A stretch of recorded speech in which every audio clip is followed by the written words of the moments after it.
Hey everyone, welcome back to another episode of Smile and Talk. I'm Mark. And I'm Maria. Thanks so much for joining us again. Today we're diving into a super relatable topic, something that so many English learners struggle with. Understand English, but can't speak.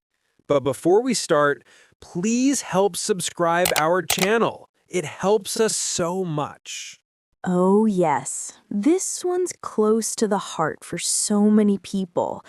You know that feeling. You listen to someone speaking English and you understand everything, but when it's your turn to talk, nothing comes out. Exactly. You freeze. The words are in your head, but they don't come out of your mouth fast enough. Or you start thinking in your own language first, then try to translate, and by the time you find the words, the conversation's already moved on. I think every language learner has experienced that at least once. Absolutely. So today we're going to unpack why that happens, what you can do about it, and how to move from understanding English to actually speaking it confidently and naturally. Okay, let's start from the beginning. Why do so many people understand English but struggle to speak it? Great question. I think one of the biggest reasons is input versus output imbalance. Yeah, meaning people spend a lot of time listening and reading, but not enough time actually speaking. Exactly. For example, students might spend years studying English at school, reading textbooks, watching movies, listening to songs, but they rarely use the language in conversation. Right. So their brain gets really good at recognizing English, but not producing it. It's like understanding how to drive just by watching others. You might know what to do, but you can't actually drive until you sit behind the wheel yourself. That's such a good comparison because speaking is a skill, not just knowledge. Yes, it's muscle memory, confidence, timing, all of it. And another reason could be fear. Fear of making mistakes, fear of sounding silly. Oh, 100%. I think that's the biggest mental block for most learners. They know the words, but the fear of being judged stops them from using them. Totally. I always tell my students, you don't learn to speak by being perfect. You learn by being brave. I love that quote. It's so true. Let's talk about that fear a little more because it's huge. Yeah, I remember when I was learning Spanish. I could understand almost everything people said to me, but when I tried to reply, I panicked. Really? Oh, yeah. I'd rehearse the sentence in my head, then someone would ask me something slightly different, and boom, I froze. I've been there too. I think what happens is our brains go into fight or flight mode. We're so afraid of making a mistake that we focus on avoiding embarrassment instead of communicating. Exactly. The funny thing is, native speakers don't care if you make a mistake. Yeah, they're usually just happy you're trying to speak their language. Right. But we're so hard on ourselves that we don't give ourselves permission to be imperfect. That's a big part of the problem. It's like we expect to sound fluent from day one, which is impossible. Totally. Even babies make mistakes for years before they speak properly. True. We forget that learning a language is a process. It's messy at first, but that's how it's supposed to be. Another reason people can understand but not speak is because they're thinking in their native language. Oh, yes, that's a big one. You hear something in English, you understand it, but when it's time to reply, your brain switches back to your native language. Then you start translating word by word, and that slows everything down. Exactly. And sometimes direct translations don't even make sense in English. True. So even though you know the vocabulary, you can't build the sentence fast enough. It's like running a race with weights on your feet. That's a great image. So the goal should be to start thinking in English, right? Right. It sounds hard, but it's actually about practice. Start small. Describe what you're doing in English, even in your head. Yes, like I'm making coffee, I'm going to work, it's raining today, simple things. Exactly. And over time, your brain starts connecting directly to English without translating. That's when speaking starts feeling natural. You know, Mark, I think another reason is what we call passive knowledge. Oh, yes. That's when you know a word when you hear it, but you never use it yourself. Exactly. Like you hear comfortable 100 times and you understand it perfectly.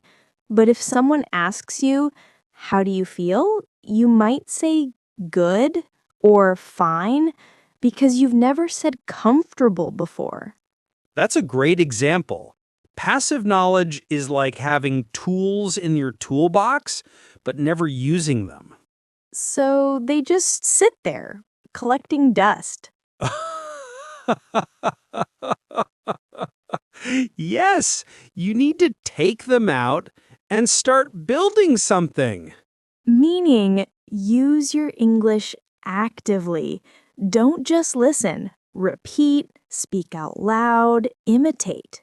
Exactly. Watch a show and pause to repeat what the characters say, or retell what you heard in your own words. Yes, that kind of active engagement turns passive understanding into speaking ability. Let's talk confidence, because I think it's the missing piece for so many learners. Absolutely. I've seen students who know a lot of English but speak so quietly, like they're apologizing for talking. Yes, they sound unsure even when they're right. And confidence doesn't mean being perfect, it means being comfortable with mistakes. Exactly. Mistakes are not failure, they're feedback. That's a beautiful way to put it. I learned that when I started teaching English abroad. My students who spoke the most, even with mistakes, improved so much faster than the quiet, perfect ones. Same experience here. The ones who practice speaking regularly, even with errors, build confidence naturally. Because they learn that nothing bad happens when they make a mistake. Exactly. The world doesn't end. People still understand you. Right. So once that fear goes away, fluency starts flowing. Let's give our listeners some practical ways to go from understanding to speaking. Great idea. Okay, first one, speak out loud every day, even if it's just to yourself. Yes, you don't need a native speaker to practice. You can talk to yourself, record yourself, describe your day, anything. Or shadow, mimic how native speakers talk in videos or podcasts. Yes, that's one of my favorites. Listen to a short clip, then try to copy the pronunciation, rhythm, and tone. That helps build your speaking muscles and confidence. Second tip, stop overthinking grammar while speaking. Oh, yes. Grammar is important, but when you're speaking, focus on communication, not perfection. Exactly. People understand you even if your grammar isn't perfect. Third tip, use what you already know. Don't try to use complicated words. Right. Simple English is powerful. You don't need fancy vocabulary to be fluent, you just need clarity. Exactly. Fluency isn't about big words, it's about flow. Fourth tip, join conversation groups or online language exchanges. Yes, real conversations build real confidence. And fifth, listen actively. Notice how people answer questions, how they start or end conversations. Because the more you notice, the easier it becomes to respond naturally. Let's imagine a situation. You're at a cafe and someone says, "Hey, how's your day going?" Right. Most learners understand the question easily, but then they freeze because they overthink the answer. Exactly. Instead of overanalyzing, you can say something simple like, "Pretty good, thanks. What about you?" Yes, short and natural. The key is to respond, not to be perfect. And the more you do that, the faster you'll find your rhythm. Another example, at work, someone says, "Did you watch the game last night?" You might understand it right away, but hesitate to answer because you're thinking, what's the correct tense? Should I say, yes, I watch, or yes, I watched? Exactly. And while you think, the moment passes. So just answer naturally. Yeah, I did. It was great. You can fix your grammar later. That's the thing. Fluency comes before perfection. I think consistency is key. Definitely. You can't speak confidently if you only practice once a week. Right, you have to make speaking part of your daily routine, like brushing your teeth. Yes, maybe speak while brushing your teeth. Just don't choke. Please don't. But seriously, 10 to 15 minutes a day is enough. And you can combine it with something you already do. Talk about your commute, describe your food, summarize a YouTube video. I love the describe your day exercise. Just narrate your life out loud. Yeah, like I'm walking to the bus stop. The weather's nice today. It sounds simple, but it rewires your brain. Exactly. The more your brain connects daily thoughts to English, the less you'll translate. Let's talk about mindset for a minute because it's a huge part of this. Oh, yes. If you believe you can't speak English, you'll act that way. Exactly. You have to believe that fluency is possible for you. And stop comparing yourself to others. Oh, yes, comparison kills confidence. Everyone's journey is different. Someone might speak faster, but you might have better pronunciation or understanding. Right. Progress looks different for everyone. And celebrate small wins. Even a 2-minute conversation is a victory. Totally. Each time you speak, you get closer to fluency.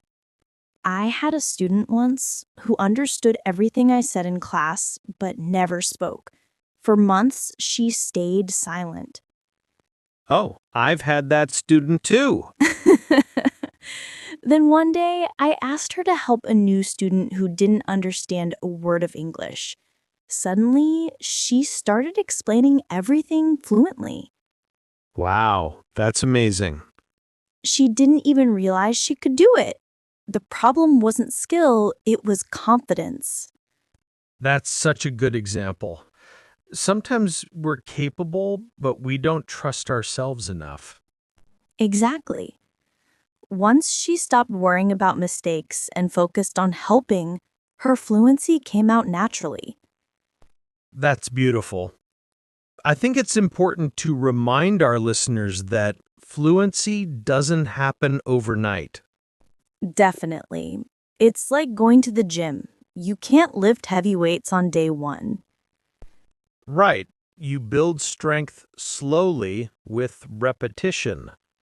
And some days you'll feel stuck. That's normal. Yes.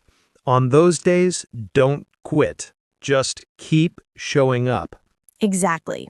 Even 5 minutes of speaking practice counts. Because the brain learns through consistency, not intensity. So, to everyone listening who understands English but feels like they can't speak, remember this: you can. Yes, you already have the knowledge. You just need to use it. Speak every day. Don't aim for perfect sentences, aim for real communication. And don't let fear stop you. The more you speak, the easier it becomes. Exactly. Mistakes are proof that you're learning. That's right. So go out there, start small, and keep speaking. You'll be surprised how quickly your confidence grows. Absolutely. All right, that's all for today's episode. Understand English but can't speak. Thanks so much for listening, everyone. Keep practicing, stay positive. And remember, don't just understand English, live it. See you next time. Bye, everyone. Hey everyone, welcome back to another episode of Smile and Talk. I'm Mark. And I'm Maria. Thanks for joining us again. Today's topic is one that almost everyone can relate to. We're going to talk about your boss. But before we start, please help subscribe our channel. It helps us so much. Oh yes, whether you love your boss, fear your boss, or just tolerate your boss, we've all got stories. Exactly. Some bosses inspire us, others, well, they teach us patience. That's a nice way to put it. But seriously, this is going to be a fun and honest conversation about what it's like working with different kinds of bosses. Good ones, bad ones, and everything in between. So, Mark, do you remember your first boss ever? Oh yeah, I'll never forget him. His name was Steve. I was working at a little coffee shop when I was about 19. He was one of those managers who did everything by the book. Super strict, always watching. Oh no, sounds intense already. Yeah, but the funny thing is, I learned a lot from him. He was tough, but he cared about quality.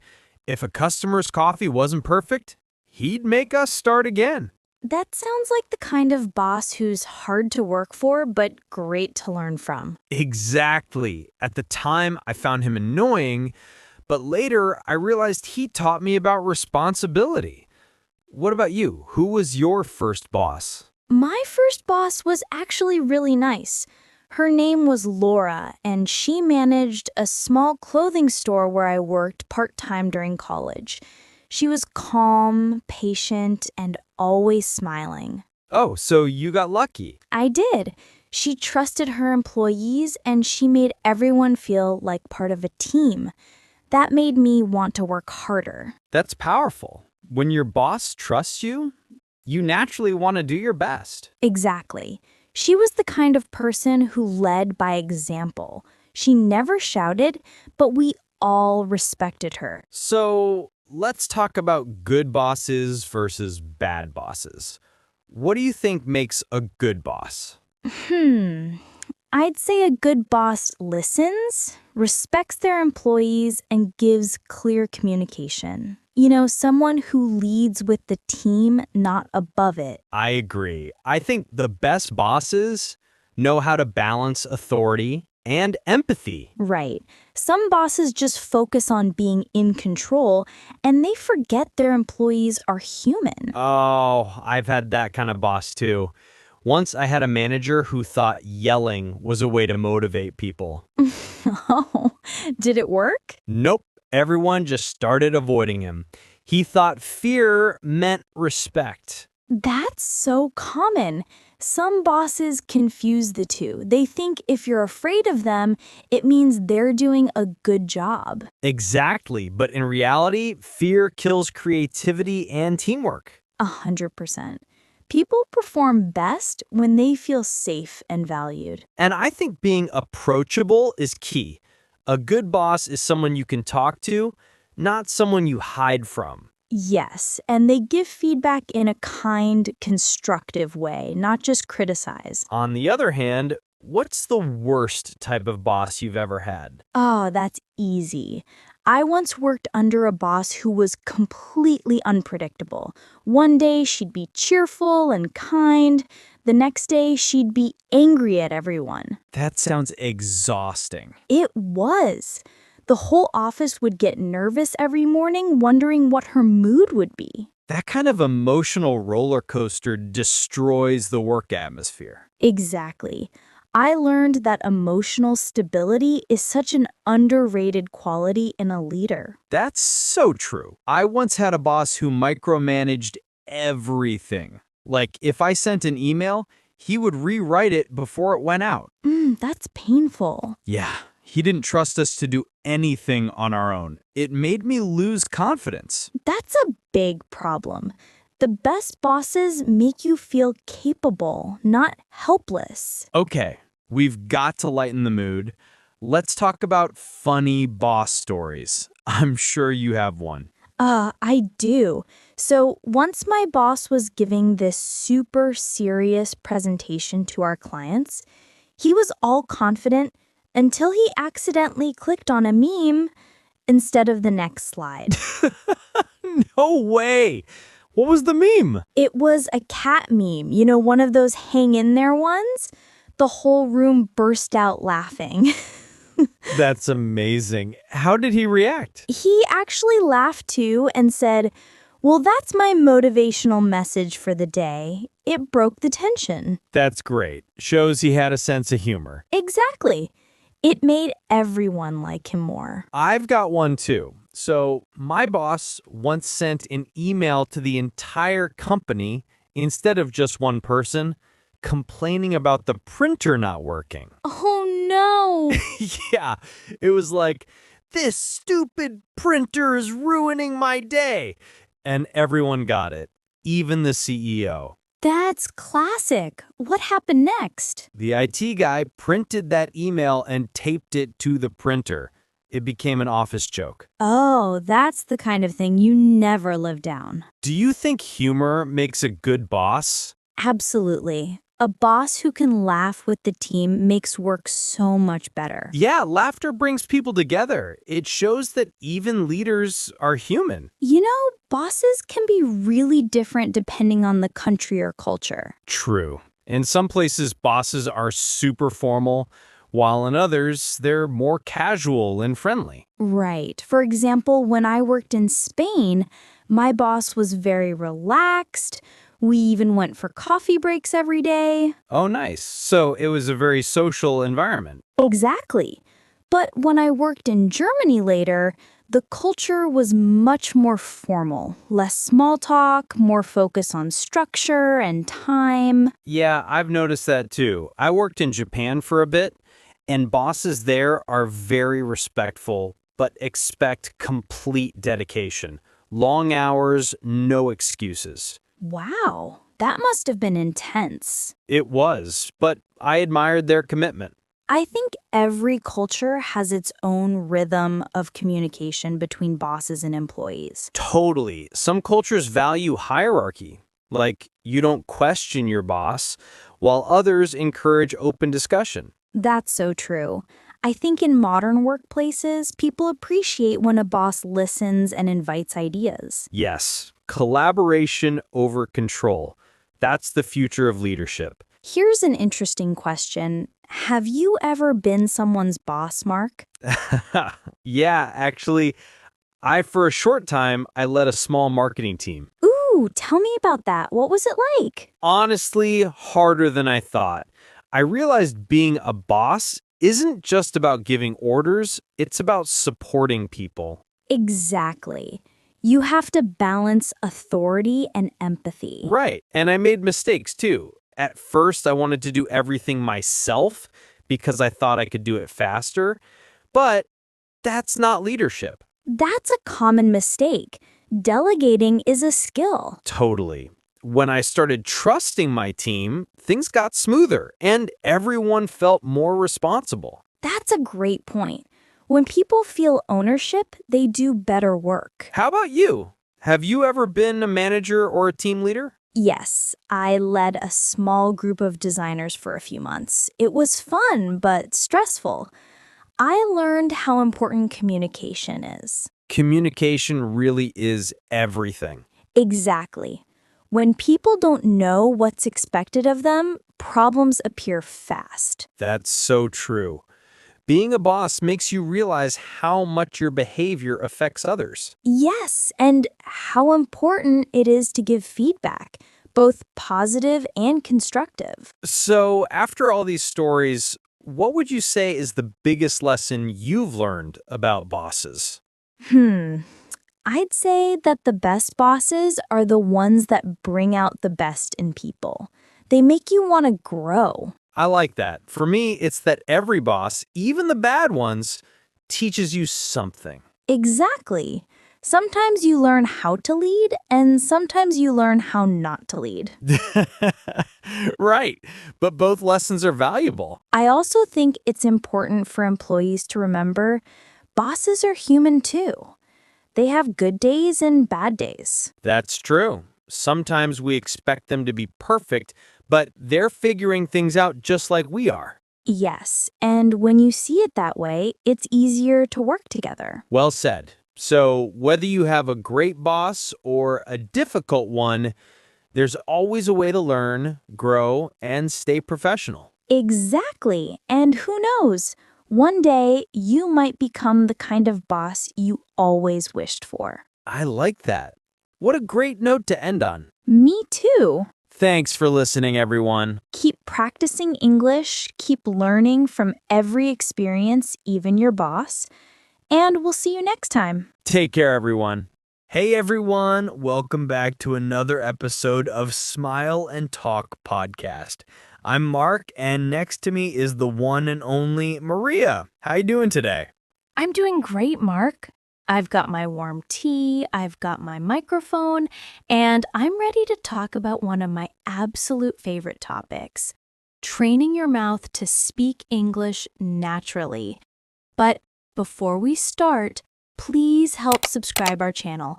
It helps us so much. Exactly. And today's episode is long, deep, practical, and packed with real conversation. We're not giving vocabulary lists. We're not giving grammar charts.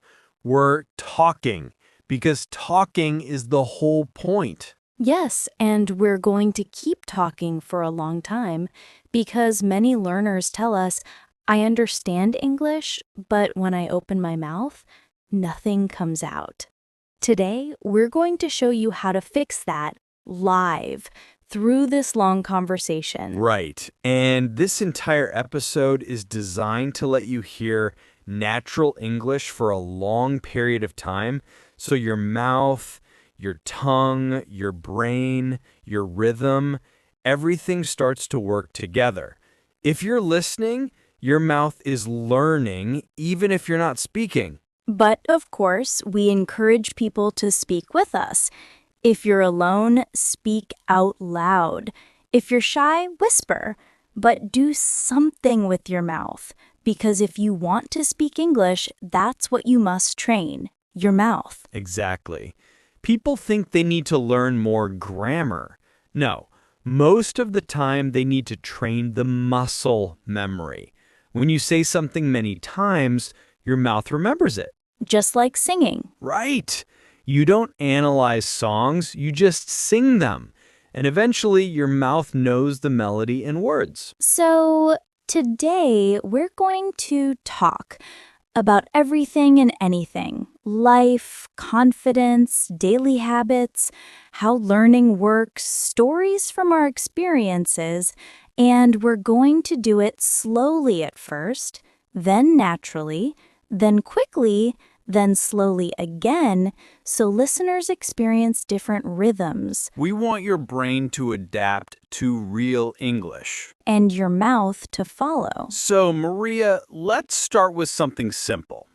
Do you remember the first time you tried speaking a foreign language and felt your mouth just freeze? Oh, yes. I still remember when I was learning French.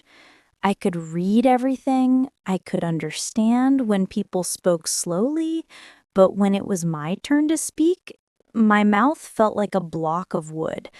I knew what I wanted to say, but I didn't know how to move my tongue or how to say the sounds quickly. That's the exact same problem English learners have.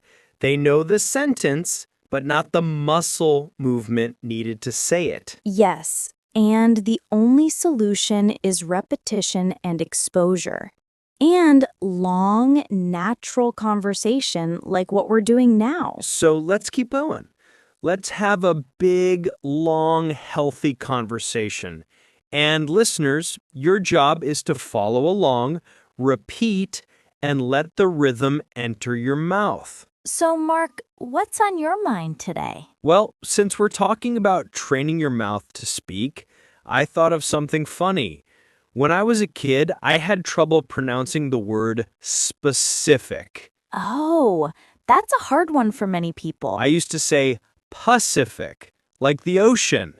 My mother corrected me every time. And now? Now it's easy. But not because I learned the spelling, it's easy because I said it 1,000 times. Exactly. And that's the approach we want learners to take. Don't think about saying things, just start saying them again and again. But let's go deeper. What stops people from speaking? It's not only the mouth, it's fear. Yes, fear freezes the brain, and then the mouth shuts down. But when you talk for a long time, like when you talk with close friends, you forget the fear. That's why a long conversation like today's episode is perfect for practice. By the way, speaking of long conversations, do you remember the longest conversation you ever had in your life? Oh yeah, it was with my cousin. We once talked for 9 hours straight while traveling by bus. 9 hours? What did you even talk about for 9 hours? Everything. Dreams, family, hobbies, the future, what scares us, our favorite movies, school, work, just everything. That's amazing. And that's exactly what we want to help listeners do. When you get used to long conversations, English stops being a subject and becomes a way of expressing your thoughts. Yes. Think in ideas, not words. Speak in flow, not perfection. You know, Mark, I always tell learners that speaking English is like going to the gym. If you go once a week, you won't get stronger. Absolutely. You need repetition, daily training. Even 5 minutes a day is better than 2 hours on Sunday. And I think people underestimate how physical speaking is. Your lips, jaw, tongue, throat, they all need training. That's something I learned when I studied speech techniques. The teacher told me, your tongue is lazy. I didn't know tongues could be lazy. Oh, they can. For English learners, their tongues are used to the sounds of their native language, so English sound patterns feel unfamiliar. Which is why we're talking continuously today.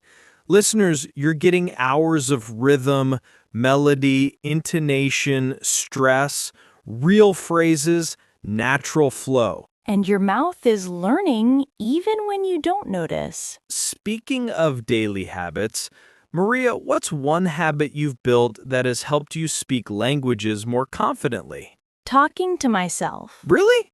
Yes, out loud. At home, in the kitchen, in the shower, I just talk. Like, Maria, what are you cooking today? I think I'll have pasta. No, maybe salad. And I answer myself like a crazy person. But it works because you're training your mouth. Exactly. It's the best free practice in the world. I do the same thing when preparing podcast episodes. I talk to myself for 15 minutes before recording just to warm up the mouth. I also love shadowing, listening to something and repeating it instantly. Oh, yes. Shadowing is the fastest way to build speaking fluency. You know what else stops people from speaking? The idea that they must be perfect. Perfection is the enemy of progress. Yes, when people think I must say everything correctly, they freeze. But when they think I'm just communicating, they relax. Exactly. And language is for communication, not perfection. I once had a student who improved dramatically when she stopped worrying. She said, "Maria, I just started opening my mouth even when I wasn't sure." And suddenly her fluency exploded. That's the key. Open your mouth. Let the sentence come out even if you think it sounds strange. Your mouth only learns from speaking, not thinking. Maria, do you remember a moment when you were proud of your English progress? Yes, I remember the first time a native speaker asked me, "Are you from here?" That felt amazing. That's a great feeling. For me, it was when I started dreaming in another language. Oh, that's a big milestone. Dreaming is your brain saying, "I accept this language now." Right. But dreaming never happened when I studied silently. It happened only when I talked a lot. Same for me. The more I spoke, the more natural it became. Let's give listeners an example of what training your mouth sounds like.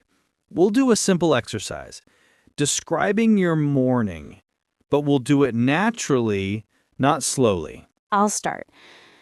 This morning, I woke up earlier than usual because I wanted to go for a walk before the streets got busy.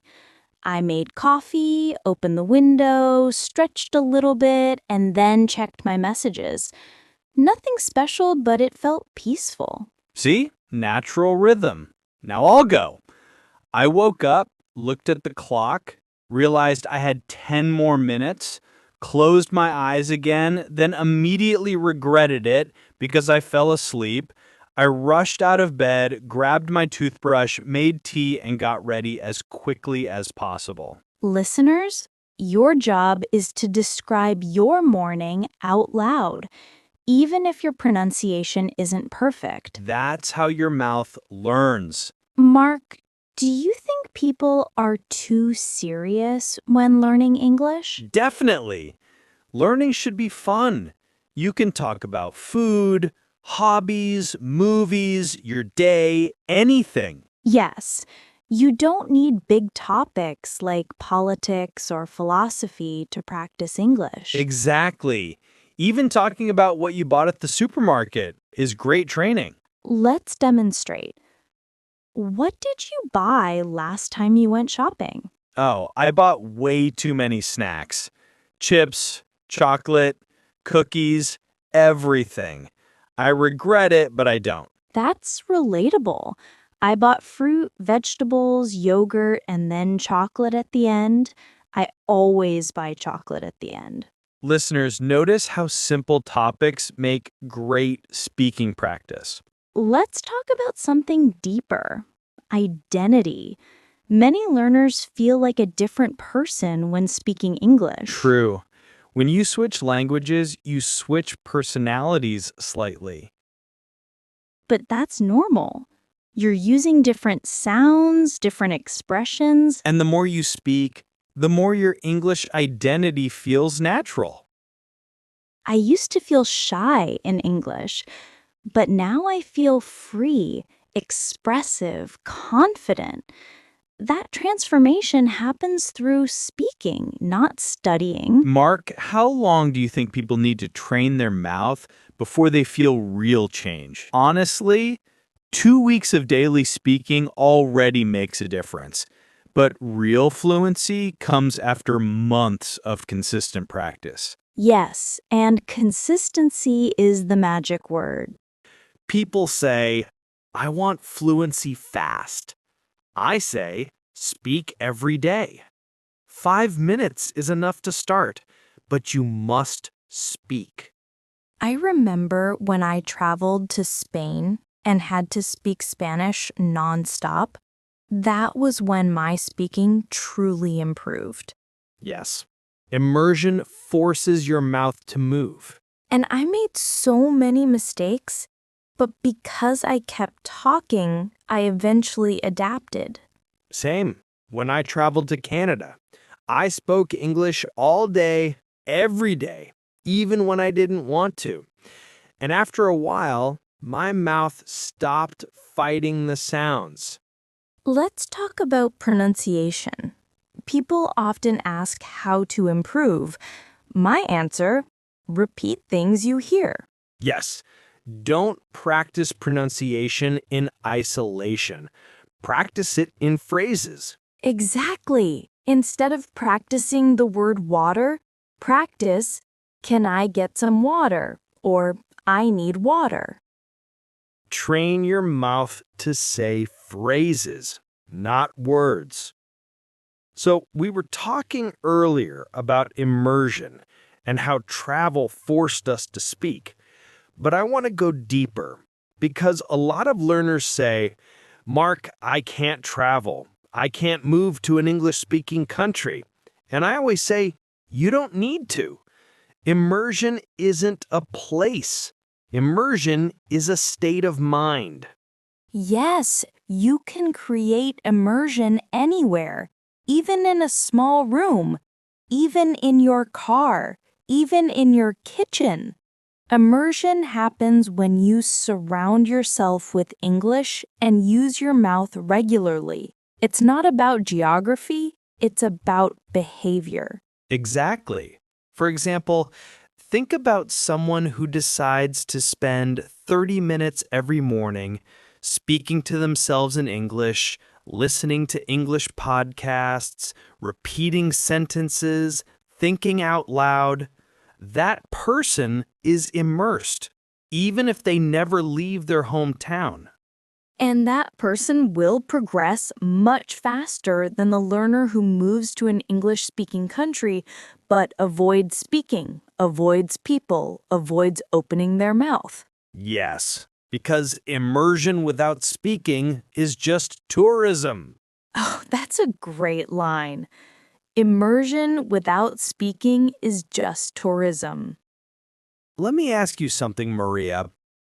When you were learning English, was there a moment when you felt like your brain switched modes and English became more automatic?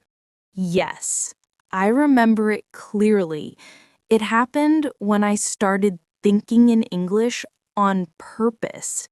Not because I was fluent, but because I forced my brain. Whenever I made breakfast, I described everything in English. Cut the bread, open the fridge, pour the milk. Very simple things. So you built the thinking habit first, not the speaking habit. Yes, but thinking became speaking. Because after I got used to thinking in English, talking just became the next step. That's important. People think fluency is a big jump from nothing to speaking. But really, fluency is a gradual process of turning thoughts into sounds. Yes, and the more your mouth practices the sounds, the easier that connection becomes. It's funny, people often expect speaking to feel natural immediately. But when you learn a musical instrument, you expect months of awkwardness. Yes, but with languages, people think, I can understand, so I should speak smoothly. But no, understanding is reading the sheet music. Speaking is playing the instrument. And your mouth is the instrument. Exactly. And just like a guitar player trains fingers or a pianist trains hand positions, language learners must train their mouth positions. I'm glad you said that because English has sounds that don't exist in many languages. The th sounds, the rhythm patterns, the intonation. These things require physical adaptation. And that's why constant speaking matters. Not studying, not memorizing, not worrying about grammar. Speaking. Saying things out loud. Repeating. Mimicking. Shadowing. Do you remember your first English teacher? Yes, Mrs. Peterson. She was strict but kind. She always said, if you want to learn English, your mouth must be brave. I didn't understand what she meant until years later. Brave mouth. I like that. She used to make us stand up and repeat one sentence 5 times. We were embarrassed. We felt silly, but she didn't care. And guess what? The students in her class spoke the best English. Because they practiced out loud. Yes, out loud, every day. Nowadays, people study differently. They watch videos, they read articles, they use apps, but the core remains the same. If the mouth doesn't move, there's no progress. Yes. And sometimes I tell students, you're not learning a language, you're collecting information. And they say, what do you mean? And I say, you're learning about English, not learning to use English. That's powerful. Yes, if you're not speaking, you're studying English the way someone studies the history of a country they never visit. Yes. It's interesting, but it's not practical. So let's give listeners something fun. How about we each describe something simple in great detail? Like brushing your teeth. A simple action, but full of vocabulary and rhythm. Exactly. And listeners can repeat with us or describe their own routine. Okay, I'll start. Every morning, I walk into the bathroom feeling half awake. I turn on the light, pick up my toothbrush, and put toothpaste on it. I always use too much toothpaste, but that's okay. I start brushing slowly, then faster. I look at myself in the mirror and think, wow, I look sleepy. I rinse my mouth, wash my face, and suddenly I feel alive. Nice. Now, Mean, when I brush my teeth, I always play music. I don't know why, but it helps me wake up. I stand by the sink, move my hair out of the way, put a small amount of toothpaste, not too much, and brush in circles. I rinse, smile at myself, and say, "Good morning." I know it's silly, but it puts me in a good mood. See? Simple topics create natural speaking practice. Yes, and no special vocabulary needed. Let's talk about frustration, because a lot of learners feel stuck. They say, I've studied for years, but I still can't speak. Yes, and you know what? That's normal. Completely normal. Fluency is about overcoming stuck moments. And the best way to overcome stuck moments is to keep talking through them. I tell students, even if you feel stupid, keep speaking. I say the same. Fluency begins where comfort ends. Exactly. Mark, have you ever felt embarrassed speaking another language? Oh, yes, many times. Once I tried ordering food in French and accidentally asked the waiter for 2 chickens walking instead of 2 grilled chickens. That's adorable. Not for the waiter. He looked confused, like, why does this man want walking chickens? But that's the beauty of learning. You will make mistakes, strange mistakes, funny mistakes. But every mistake is training. Yes, mistakes shape your mouth into fluency. You know, when learners accept mistakes, something magical happens. They stop freezing, their mouth relaxes, their brain relaxes, and then the words start coming out more naturally. Confidence isn't the result of fluency. Fluency is the result of confidence. Brilliant, yes. People wait for fluency to feel confident, but confidence must come first. Let's list not vocabulary, but actions that people can do to train their mouth daily. Good idea, and we'll keep it conversational. Okay, here's one. Talk to yourself while walking. Another, describe what you see around you out loud. Repeat sentences from movies or podcasts. Shadow real conversations. Don't pause, speak along with the audio. Sing English songs, especially ones with clear lyrics. Tell a story to yourself. Tell it again, then tell it faster. Practice speaking in the shower. The acoustics are great. Talk to your pets in English. Yes, pets are great listeners. Mark, do you ever narrate your day in your head? All the time, and sometimes out loud.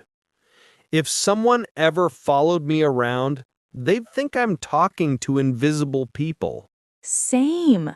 I talk to my plants. I say, "Good morning, little guy. You look thirsty today." And your plants improve their English? Oh, definitely. They're basically native speakers. This is the kind of relaxed, natural speech we want you to practice. Let's talk about speed, because many learners want to speak fast, but that's not the goal. Yes, speed is a side effect of comfort. Speak slowly first, clearly, comfortably. Then speed naturally increases. Exactly. Rushing doesn't help the mouth learn. And you know what? Speaking English should feel fun, like play, like exploration. Yes. Not like a test. When you relax, your mouth relaxes. When your mouth relaxes, your pronunciation improves. And your fluency grows. So, listeners, your mission is simple. Speak every day. Don't wait. Don't hesitate.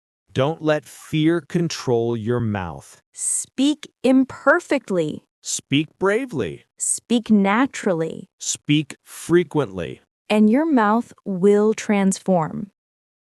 This is how you train your mouth to speak English. Not someday, Not next year, not when you're ready.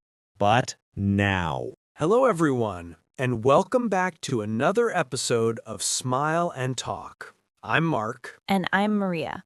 Today we have a really fun and very practical topic: English at the restaurant. We're going to talk about ordering food, asking for recommendations, dealing with problems, paying the bill, everything you might experience in a real restaurant.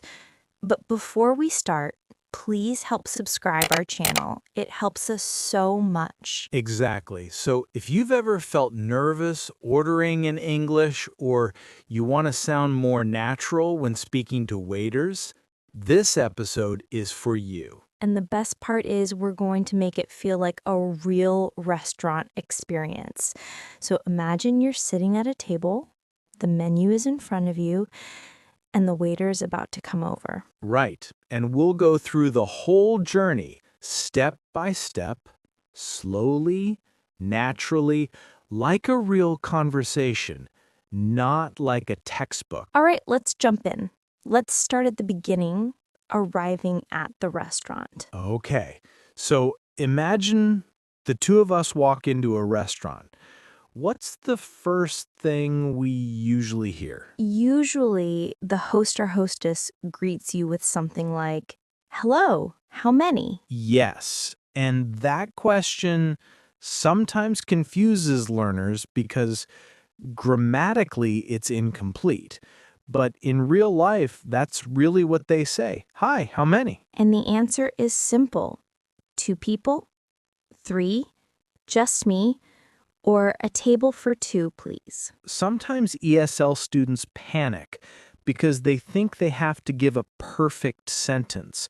But you really don't. Short and simple works perfectly in restaurants. So imagine we walk in. Okay, let's act it out. Sure. Host voice. Hi, welcome. How many? Table for 2, please. Right this way. And then they usually ask, inside or outside, or booth or table. Or bar seating, okay? Anything like that. And then they hand you menus, ask you if you'd like some water, and tell you your server will be with you shortly. Right. So far, very standard. All right, now we're sitting down. What's next? Usually the server comes over and says, "Hi, my name is blank. I'll be taking care of you today. Can I get you started with something to drink?" Yes, and the "get you started" phrase is extremely common. Exactly. And it can be confusing if you're not used to hearing it. But it simply means, would you like something to drink now? So how do we respond? Well, you can say something simple like, yes, I'd like water, please. Can I have a lemonade? I'll take a coffee. And if you're not ready yet, you can say, I need a minute, please. That one is very useful. Many learners pause, freeze, and don't know what to say. Just, I need a minute, is totally natural. Okay, Mark, let's pretend the waiter just asked us. Sure. Can I get you started with something to drink? Yes, I'll have a sparkling water. And I'll have an iced tea, please. Perfect. Now comes the part many learners find difficult: understanding menus. Yes, because sometimes menus use fancy words or the descriptions are poetic and confusing. Or they list ingredients you've never heard of. Exactly. So one thing that helps a lot is to ask the waiter for recommendations. Yes, and this doesn't make you look unprepared. Many native speakers do this too. For example, what do you recommend? What's your most popular dish?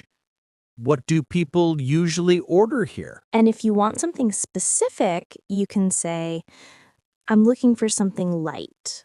I prefer something spicy. I don't eat meat. Do you have vegetarian options? Asking questions is normal and expected in restaurants, so learners shouldn't feel embarrassed. Okay, so let's pretend we're looking at the menu, but we're unsure what to order. Excuse me, could you recommend something? Sure. The grilled salmon is very popular, and the pasta primavera is a great vegetarian option. Both sound good. What would you say is your best dish? Probably the salmon. It comes with roasted vegetables and lemon sauce. Okay, I'll take that. Great choice. That's a typical exchange. And the waiters always love when you say, great choice. Yes, they do. Makes them feel appreciated. Something else that often happens is asking what's inside a dish. Definitely, especially if you have allergies or dietary restrictions. Or you simply want to know what you're eating. For example, what comes with this? Does this contain nuts? Is this dish spicy? How big is the portion? That last one is actually very useful. Portion sizes in some countries are huge, and asking about size can save you money and food waste. Yeah, in America, a small drink can be enormous. And a large pasta dish could probably feed 4 people. Exactly. All right, so now we're ready to order. Usually the waiter says something like, "Are you ready to order?" Or, "Can I take your order?" And you can respond with, "Yes, I'd like the chicken sandwich. I'll have the Caesar salad. I'll take the ribeye steak medium, please." Ordering is actually one of the easiest parts once you get used to the phrases. But many learners hesitate because they think they need to sound perfect. You really don't.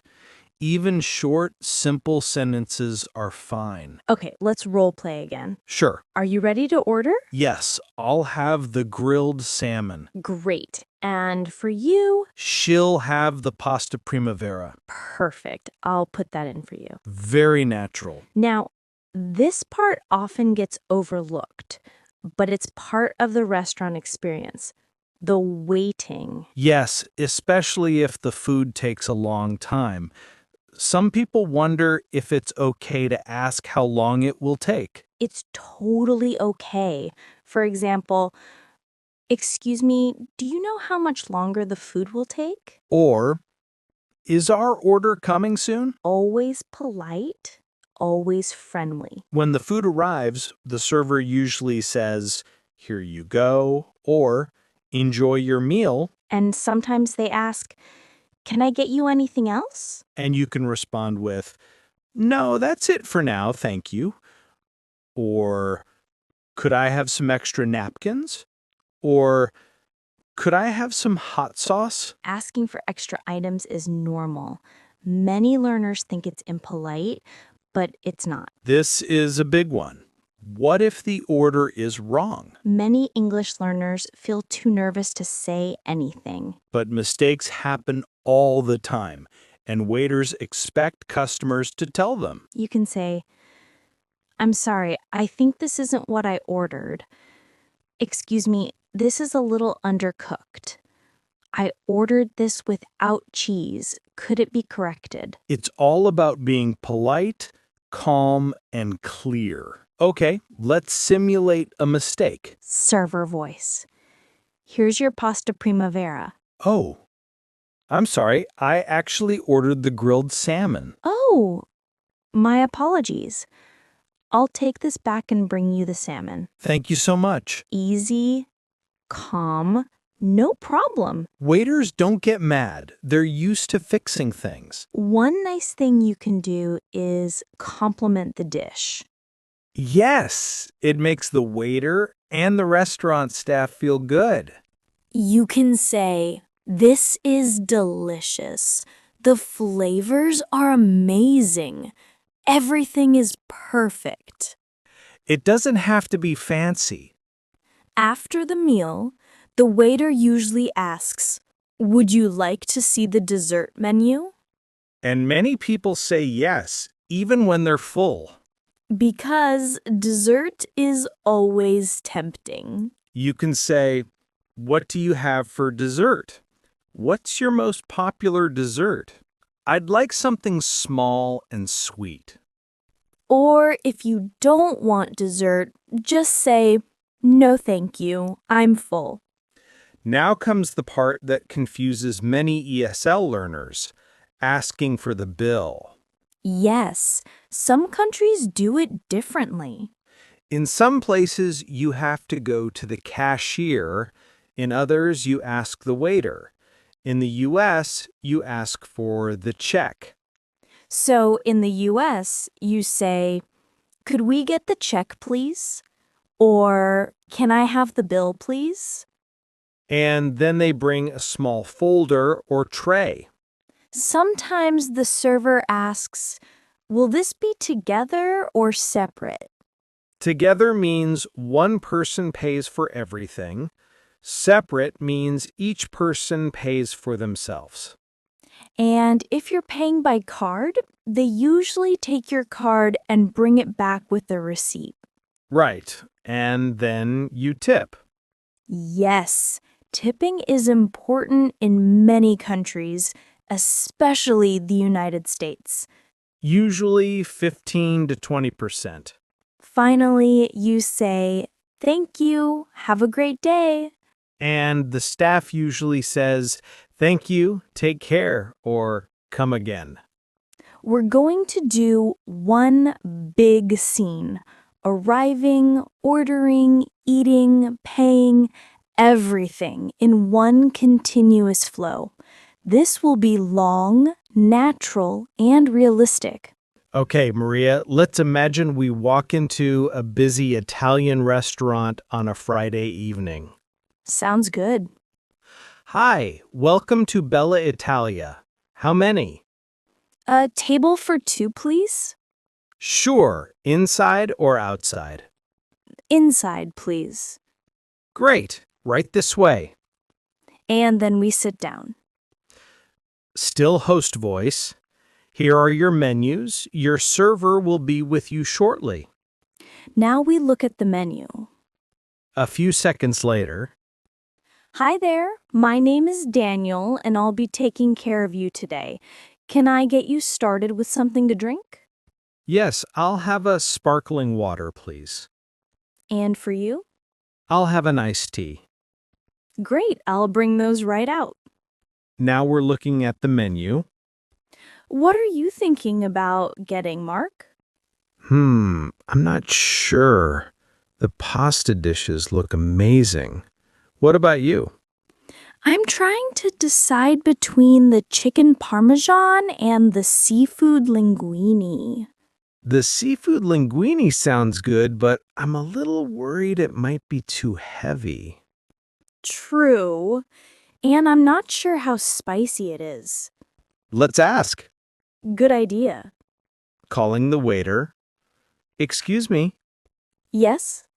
can you tell me if the seafood linguine is spicy? Not really. It has a little garlic, but no chili peppers. And what's the most popular dish here? Probably the chicken parmesan. People love it. Okay, thanks. No problem. Are you ready to order? Yes, I'll have the grilled salmon. And I'll have the chicken parmesan. Great. Anything else? No, that's it for now. The waiter leaves. So, Mark, do you go to restaurants often? Sometimes, but I try not to eat out too much. What about you? I love restaurants, but I usually only go on weekends. Same, but I love trying new dishes. Me too, especially different cultures. After a few minutes, Here you go, one grilled salmon and one chicken parmesan. thank you. Can I get you anything else? Actually, could I have some extra lemon? Sure thing. This looks great. Mine too. The portion is huge. Yeah, American portions. They start eating. This is delicious. Mine is amazing, but I think I'll only finish half. We can take the rest to go. Good idea. After a few minutes, How is everything? fantastic, thank you. Would you like to see the dessert menu? What do you think, Maria? Oh, I'm so full. Maybe we skip dessert. Yeah, same. No dessert for us, thank you. No problem. Can I get the bill started for you? Yes, please. The waiter returns with the bill. Would you like to split it? Sure, let's do separate. Okay. They pay. Thank you so much. Everything was great. Thank you. Have a wonderful night. And we leave the restaurant.